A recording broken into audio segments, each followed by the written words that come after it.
welcome to Chinese History for Sleep, the podcast where we dust off the history books and listen to the voices of the past. I am your host, Rachel Zhang.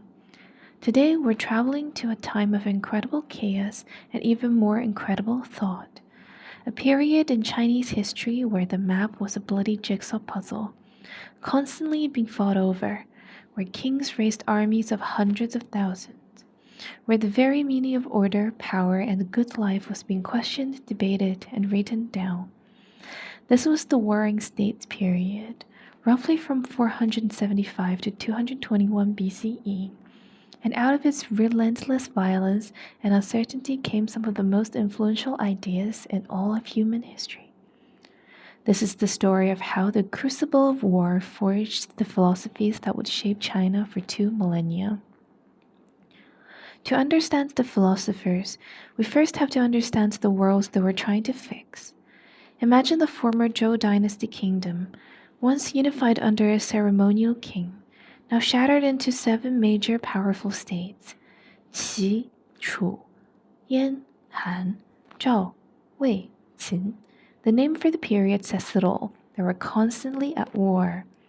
This wasn't the chivalrous combat of some legend. This was total war. The introduction of iron weapons replaced bronze, put deadly, cheaper arms into the hands of massive conscript armies. The crossbow became the great equalizer.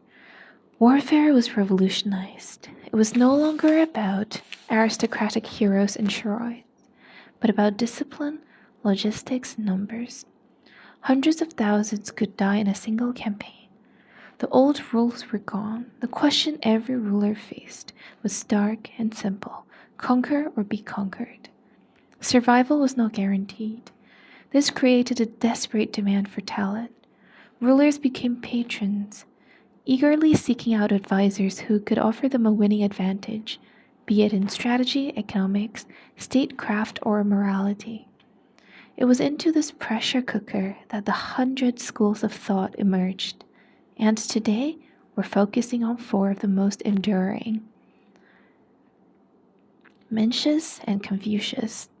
The first, perhaps the most famous, voiced that of Confucius, or Kongzi.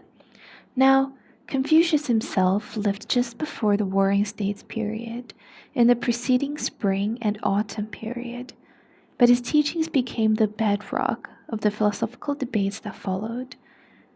Confucius looked at the chaos and saw a simple root cause: a loss of virtue and a breakdown of social relationships. His solution was not a new law or a better weapon, but a moral and ethical code. He advocated for 仁, often translated as benevolence, humanity, or human-heartedness. It was the essential virtue of a good person. He emphasized 礼, proper ritual, etiquette, and conduct that hold society together.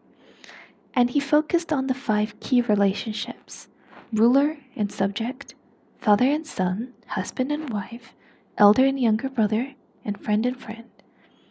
If each person fulfilled their duty in their relationships, if the ruler was just and the subject was loyal, if the father was caring and the son was respectful, the order would naturally follow from the family up to the state. A century later, a philosopher named Mencius, or Mengzi, took this further. He argued that humans are inherently good, born with a seed of 仁 and a sense of righteousness. Our job, and the job of a good ruler, is to nurture that innate goodness. Mencius was fiercely critical of tyrannical rulers. He famously said that a ruler who does not practice benevolent government has no right to rule, and that the people have a right to revolt. This was a radical human-centered philosophy born from watching rulers fail their people. The natural way, Taoism.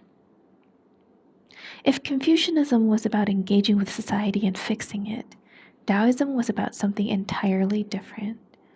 Founded, according to tradition, by the legendary Lao Tzu, and later elaborated on by Zhuangzi, Taoism offered a contrasting path.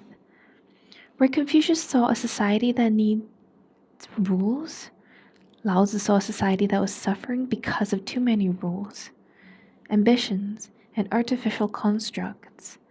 The answer for him was the Tao, or the Way. The Tao is the indefinable, natural order of the universe. It's the force that flows through everything. The key principle is Wu Wei, often translated as non-action, or better, effortless action. It's not about being lazy, it's about not forcing things. It's about aligning yourself with the natural flow of the Tao, like a reed bending in the wind instead of an oak tree that snaps. Zhuangzi expanded on this with a sense of wonder and skepticism. He questioned our very perception of reality through famous parables, like dreaming he was a butterfly, and upon waking, wondering if he was a man who dreamed he was a butterfly, or a butterfly now dreaming he was a man. For a ruler, Taoist advice was counterintuitive. Stop trying so hard to control everything. Govern less, and the people will prosper naturally. It was a philosophy of release, of freedom from the very striving that was tearing the states apart. The machinery of state, legalism. And then there was the philosophy that looks at the compassionate ideals of Confucianism and the mystical flow of Taoism and said, essentially, that's nice, but it won't work. This was legalism, or 法家. Its most famous proponents were Shangyang and Han Feizi. Legalism was pragmatic, ruthless, and incredibly effective. It argues that humans are inherently selfish and short-sighted. You cannot rely on their innate goodness, as Mencius did. You cannot wait for them to find harmony with the Tao. The only thing that can control them and create a strong, orderly state is a rigid system of laws, 法, with clearly defined, severe punishments and rewards.